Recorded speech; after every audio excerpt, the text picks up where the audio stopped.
Traffic નિયમના ભંગ બદલ સુરત પોલીસે મોટી કાર્યવાહી હાથ ધરી છે।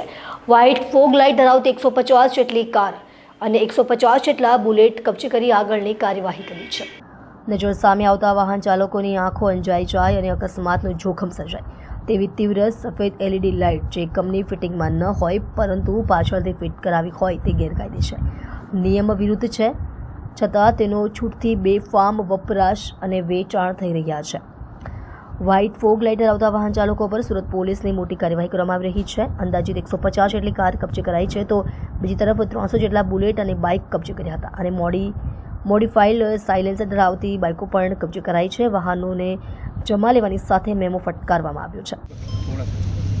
जी सर, यहाँ सूरत सिटी में माननीय HM सर की सूचना से और हमारे CP सर के सुपरविज़न और डायरेक्शन में ये प्रोजेक्टर लाइट जो गाड़ियों में हेडलाइट को चेंज करा के उसकी जगह पे वो बहुत ज़्यादा लाइट वाली हेडलाइट रिप्लेस करा के रखते हैं।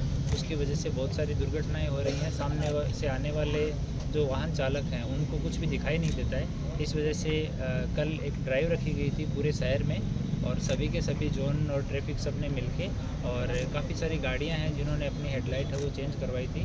उसमें बाइक है वो 109 हैं टोटल बाइक और उसमें हमने ज़्यादातर उन बाइक को ही डिटेन किया है जिसका साइलेंसर भी मॉडिफाई किया हुआ है और हेडलाइट है वो भी मॉडिफाई की हुई है। तो ऐसा ये 109 बाइक हैं वो पूरी सिटी की पुलिस ने डिटेन की है।